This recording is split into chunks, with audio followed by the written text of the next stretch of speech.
Today I am going to explain chapter factorization exercise 14.3 first sum का first part 28 x की rays की power 4 divided by 56x। इस पे हम अब क्या करेंगे, डिवाइड में फैक्टराइजेशन। सबसे पहले हमने 28 के स्मॉलेस्ट फैक्टर ले लेने हैं। 2 1 ज़ा 2, 2 4 ज़ा 8, 2 7 ज़ा 14 एंड 7 1 ज़ा 7। ये प्राइम फैक्टराइजेशन ले लेंगे 56 का। 2 2 ज़ा 4 बन गया 16, 2 8 ज़ा 16, 2 1 ज़ा 2, 2 4 ज़ा 8, 2 7 ज़ा 40 एंड 7 1 ज़ा 7। ये हमारे हो गए फैक्टर। अब 28 को हम स्मॉलेस्ट फैक्टर में क्या लिख सकते हैं, 2 multiply by 2 multiply by 7। x की 4 है, it means we will write x 4 times. अब 56 के फैक्टर्स क्या आए थे हमारे पास, 2 multiply by 2 multiply by 2 multiply by 7। x single था, x को x लिख दिया। 2 से 2 कट हो गए, 2 से 2 कट हो गए, 7 से 7 कट हो गया, x से x कट हो गया। क्या बच गया, x x x, x को x से मल्टीप्लाई किया, x की स्क्वायर को x से मल्टीप्लाई किया, x की रेज़ की पावर 3 और नीचे क्या आ गया हमारे पास 2। अब ये देखो जो x है, if the basis are same power will be added. ये प्रॉपर्टी होती है जिसके ऊपर कोई पावर नहीं है, इट मीन्स 1 1 1 1। क्या हो गया 3। आंसर क्या आ गया हमारे पास, x की रेज़ की पावर 3 ओवर फर्स्ट सम का सेकेंड पार्ट -36 y की क्यूब डिवाइडेड बाय 9 y दी स्क्वायर। अब देखो इसमें हमने 36 के फैक्टर बनाने हैं। 2 1 ज़ा 2, इधर बन गया 16, 2 8 ज़ा 16, 2 9 ज़ा 18, 3 3 ज़ा 9 एंड 3 1 ज़ा 3। अब इधर 9 के फैक्टर बनाने हैं। 3 3 ज़ा 9 एंड 3 1 ज़ा 3। अब -36 के फैक्टर हमारे पास क्या आ गया, माइनस का साइन तो ऑलरेडी लगेगा। 2 multiply by 2 multiply bye 3 multiply by 3, ये आ गया। y दी रेज़ की पावर 3 थी, इट मीन्स y हमारे पास आ गया 3 टाइम्स। 9 के फैक्टर क्या थे, 3 मल्टीप्लाई बाय 3, 9 की रेज़ की पावर 2, y की रेज़ की पावर 2, y को हमने लिख दिया 2 टाइम्स। अब कटिंग किसकी हो रही है, ये कट हो गया, ये कट हो गया, ये कट हो गया, ये कट हो गया। अब हमारे पास बचा क्या, नीचे की टर्म सारी कट होगी, कुछ नहीं बचा। इधर से क्या बचा, 2 2 ज़ा 4, प्लस माइनस माइनस साइन आ गया माइनस का, 4 बॉय। ये हमारा क्या आ गया answer. Third part 66 p q की रेज़ की पावर 2 एंड r की रेज़ की power cube divided bye 11 q r की स्क्वायर। 66 के फैक्टर्स कैसे बनेंगे, 2 3 ज़ा 6, 2 3 ज़ा 6। अब 3 1 ज़ा 3, 3 1 ज़ा 3। अब किस पे टेबल पर जाएगा, 11 के टेबल पर, ठीक है। अब 11 के अपना ही फैक्टर पर जाएगा, 11 1 ज़ा 11। 66 के फैक्टर हमने क्या बनाए थे, 2 मल्टीप्लाई बाय 3 मल्टीप्लाई बाय 11, ठीक है। p का p आ गया, q की रेज़ की पावर 2, q को 2 बार, r की रेज़ की पावर 3, r को 3 टाइम्स।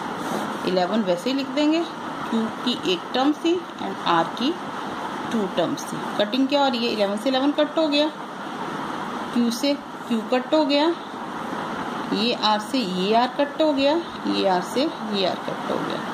नीचे की सारी टर्म कट होगी, ऊपर हमारे पास क्या बच गया, 3 2 ज़ा 6 और हमारी कौन सी टर्म बची है, इधर से p, ये q और ये r, 6 p q r, it's our answer. Fourth part 34 x की क्यूब y की क्यूब z की cube divided by 51 x y की स्क्वायर एंड z की क्यूब। सबसे पहले हम फैक्टर बनाएंगे 34 के। पीछे इवन नंबर है, इट मीन्स ये 2 के टेबल पर चला जाएगा। 2 1 ज़ा 2, इधर बन गया 40, 2 7 ज़ा 40। अब ये कौन से 17 प्राइम नंबर है, किसी टेबल पर नहीं जाएगा, इट मीन्स 17 1 ज़ा 17। अब आ गया हमारे पास 51।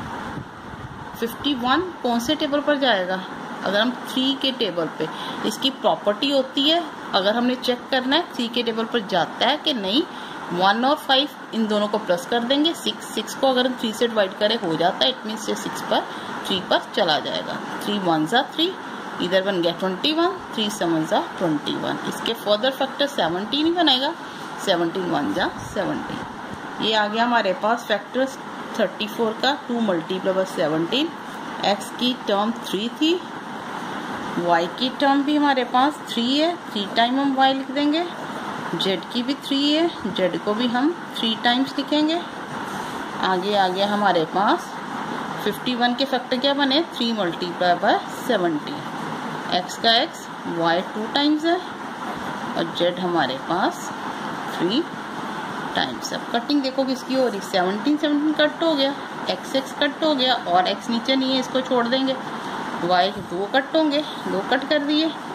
जेड कितने कट होते हैं, तीनों ही, ये तीनों क्या हो गया कट। अब हमारे पास देखो कौन सी टर्म बच रही है, इधर 2 बच रहा है और इधर 3 बच रहा है। ऊपर 2 बच रहा है, नीचे 3 बच रहा है। X multiply by x, x की स्क्वायर और आगे हमारे क्या बच गया, वाई। अब इधर तो कुछ बच ही नहीं रहा और कोई टर्म में, इट मीन्स ये वैसे ही रहेगा। आंसर हमारे पास आ गया 2/3 एक्स की रेज़ की स्क्वायर, वाई क्या आ गया हमारा आंसर। फर्स्ट का 5th पार्ट, 12 ए की रेज़ की पावर 8 मल्टीप्लाई बाय बी की रेज़ की पावर 8 माइनस 6 ए की रेज़ की पावर 6 एंड बी की रेज़ की पावर 4। अब देखो ये इजीली फैक्टर बन रहे हैं। 12 इससे रिलेटेड हमने फैक्टर को बना लिया। क्या आ गया हमारे पास, 2 6 का 12, 2 6 या 12।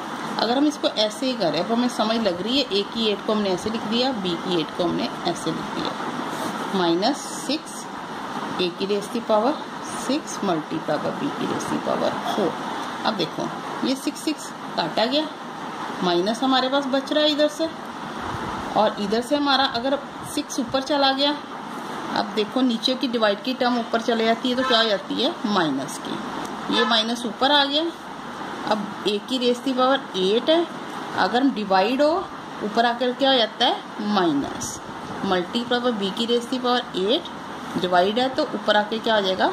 ये कौन सी प्रॉपर्टी में लगाई, if the basis are same. अगर हम बेसिस सेम है, डिवाइड हो तो पावर्स क्या हो जाती है, माइनस। -2 मल्टीप्लाई बाय ए की रेज़ की पावर 8 में से 6 निकाले 2 हो गए, बी 8 में से 4 निकाले 4। ये तो था मैंने आपको बताया एक सिंपली मेथड। अगर हमारी स्पीड बढ़ जाती है तो, अगर हमारी स्पीड में वही प्रॉब्लम है फिर आप इसके वैसे ही फैक्टर बना दो। 2 3 जा 6, 6 2 जा 12। ए को 8 बार लिखना है, 1 2 3 4 5 6 7 8। बी को भी 8 बार लिखेंगे, 1 2 3 4 5 6 7 8। ये थोड़ा लंबा था, मैंने इसलिए वैसे समझा दिया आपको। -6 2 3 जा 6, ए की रेज़ की पावर 6 बार ए आ गया, 2 3 4 5 6। बी की रेज़ की पावर 4, बी को हम कितने बार लिखेंगे, 4 बार। अब देखो 2 से 2 काटा गया, 3 से 3 काटा गया, ठीक है। अब ए की थी 4, 1 2 3 4 5। ए की रेज़ की पावर 6 थी हमारे पास, 1 2 3 4 5 और एक 6 ऊपर से काट देंगे, 6 नीचे से, 1 2 3 4 5 6। बी 4 था, बी ऊपर से ही 4 काट देंगे, 1 2 3 4। अब हमारे पास क्या बच गया इसमें से, 2। ये माइनस ऊपर आ गया क्योंकि 1 से 1 काटा गया था, 2 से 2 काटा गया था, ये माइनस ऊपर आ गया।